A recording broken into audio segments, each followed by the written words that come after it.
Do you know what object I'm holding in my hand? That's right, it's a seatbelt citation.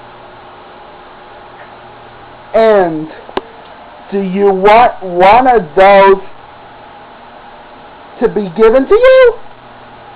Well, simply put, it's either click it or ticket.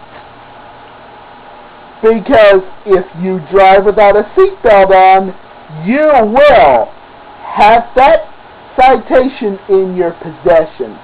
So I'm asking you to either buckle up or expect a ticket. Because Georgia is getting very serious about seatbelt laws, so it's either click it or ticket.